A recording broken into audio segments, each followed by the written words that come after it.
Moving on to art news. An art-making robot was detained by border agents on her way to display art at the first contemporary art show ever staged at the Great Pyramid of Giza because Egyptian customs officials thought she was a spy. The border agents kept the robot artist and Inspector Gadget with an arts degree, Ada, Border agents kept the robot artist and Inspector Gadget with an arts degree, Ada, in custody for 10 days and debated removing her eyes, which have built-in cameras. Well, when all you have is decades of crippling political paranoia, everything looks like a nail. Other potential spies they caught on the way in through the airport were a bag of chips who had a suspicious gait and nervous eyes going through airport security, a microscope that they suspected of turning into an 8-foot robot, and a bunch of bananas that were overheard talking shit about the government. I'm generally not one for siding with border guards, but Ada is an artist who has now had an anti-government encounter.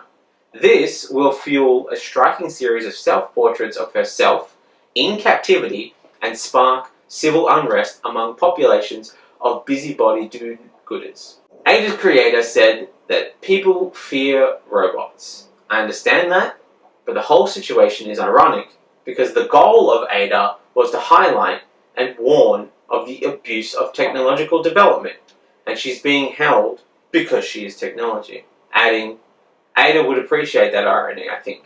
Already, Ada has entered a crucial period of her journey as an artist, claiming she understands and enjoys irony rather than just claiming that any old thing that seems contradictory is ironic, like the rest of us. So already, she thinks she's better than us. Given she is named in honor of the pioneering computer programmer Ada Lovelace, and she was created by computer programmers working with experts in both art and robotics, as well as psychologists. This is the computer equivalent of nepotism and getting $1 million loan from a family member to start a business, then not paying it back.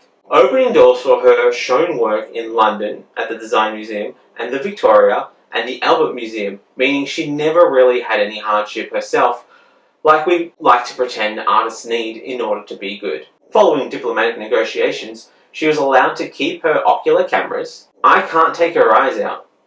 They're too integral to making her art, her creator told the London Times, going on to add the less pertinent but no less true statement, she would also look weird without them. Which, yeah, she would look weird without them, but you can put them back in. She's a robot, which I think is giving too little faith to our robot friend. Because, if Frida Kahlo can make a statement piece about one eyebrow, Ada can definitely make one or no eyes work. She's going to be an artist after all. She's got to start somewhere. An iconic Spider-Man panel has sold for a record amount at auction, with the image of the first time the black suit Spider-Man appeared selling for $3.4 million. Comics and comic panels considered to represent important moments in comic history have previously sold for record values in the past, with Superman's first appearance in Action Comics #1 being the previous record holder. Upcoming iconic scenes sure to break records at auction are Spider-Man's sperm killing his long-term wife Mary Jane, that time Spider-Man misunderstood Japanese citizens who were rounded up for internment camps, the time Captain America threw his shield and it made the sound wake, and the original print of Batman's dick. I look forward to the auction on that one.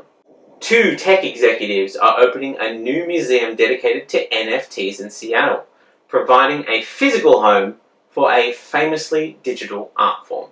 This museum, the art world equivalent of a brick-and-mortar Amazon store, the Seattle NFT Museum, the SNFTM, boasts 30 custom design screens to display digital art and other collectibles.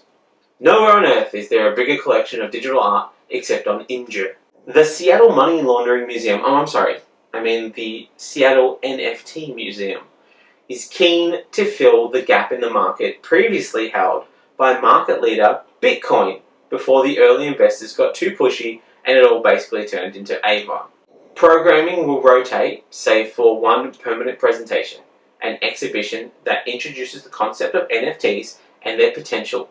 The permanent exhibition is titled "See, It Wasn't a Waste of Money, Sharon," and is designed to convince the easily fooled into parting way with their money. With the world's focus on coal and the reduction of emissions by 2050, coal companies are looking to invest in potentially high-yield source of finance that will damage the environment and have so shown heavy interest in an NFT museum. The tech executives have shown great interest in centralizing the famously decentralized art form so that they can prove to other art sellers that they are also confused by the world of high-stakes art sales and are just making it up as they go, but also have the added skill of not understanding NFTs. It's a good time for everybody. Speaking of keeping illegitimate gains, a new strategy for the wealthy to donate art and get a tax break is being tested by the financially abundant to help them dodge proposed new changes in taxes in Washington, which might not even get up and end up staying around. They proposed fractional ownership of art. They'd be donating a portion of an artwork and sharing custody with a museum. Good thing MC Escher's Relativity already resides in a museum collection, as it really loses impact if you can only see part of what it is trying to show you. That's it? One set of stairs? What's so confusing about that? I had really high hopes for this one particular piece. I'm very disappointed. Maybe when the other fractions come in, it'll make more sense. This is ostensibly the world's most pretentious custody arrangement. This is ostensibly the world's most pretentious custody arrangement. So I can see Enlightenment and Joy Mondays and every other weekend, and the public can spend time with Joy and Enlightenment the rest of the time. I think that sounds fair. Wikipedia editors have voted not to classify NFTs as art, sparking outrage in the crypto community and prompting the never-ending quest for a definition of art, here at the Bearer of Weird News.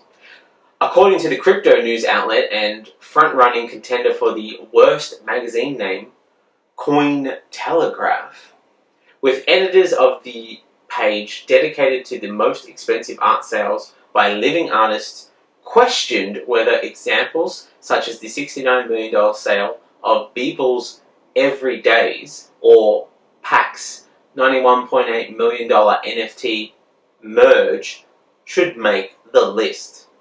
Because like most major art sales, they're likely being used to launder some dirty money and reduce a tax commitment, like all of the best art. The conversation, like any good debate held about the internet, quickly turned towards semantics. Weird that a debate between people who make small changes to internet pages for a living would quickly turn to semantics, but hey, whatever works for you guys. As is apparently common for classification disputes on the online encyclopedia, the question was put to a vote. 5 out of 6 editors voted not to include NFTs on the list, and the list has not been updated at the time of recording. The 6th one owned some NFTs and was really keen to get their price values way higher.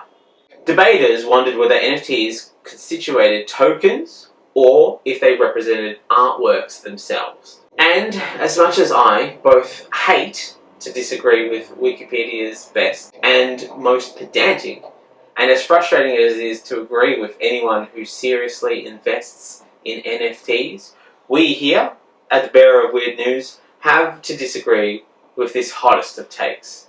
NFTs are definitely art, but they aren't art in the way that NFT grifters want you to think of them as art. They aren't individual, unique images lovingly created by the artists, but instead they are each a part of an elaborate performance art piece, which is more like a lazy recreation of a psychological experiment where if enough people all tell you that NFTs are a thing and are valuable, then they hope that you'll break and start agreeing that it's all real and it's all worth something. NFTs really are something and worth anything. And I'm all for grifting and gaslighting the rich and bored into parting with their excess money and giving it to artists. But when these grifters try to grift the poor with the promise of fast wealth, then I am for the power of pedantry to turn their grift into useless digital waste. And if you can't force your way into the art scene, like a urinal presenting as a sculpture, you don't belong in a high-stakes world of claiming random things are art. That is the end. And our final art news comes in the form of rap news.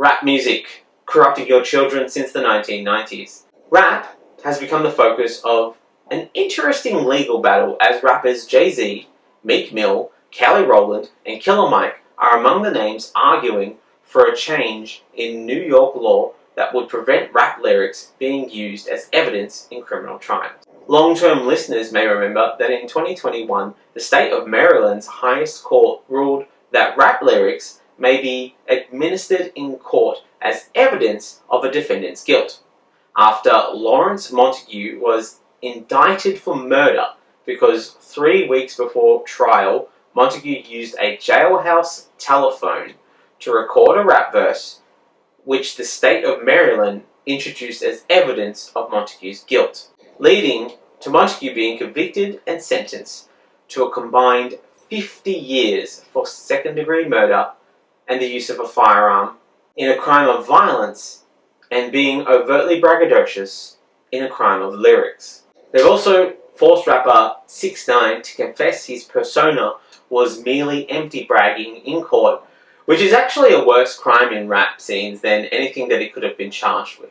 The vocalists have signed a letter urging the lawmakers in New York State to back the proposed change and uphold freedom of expression, which puts conservative pundits in a real tight bind, as freedom of expression is their favourite way to defend racism, and by not allowing it, they can also hurt their favourite cause, racism.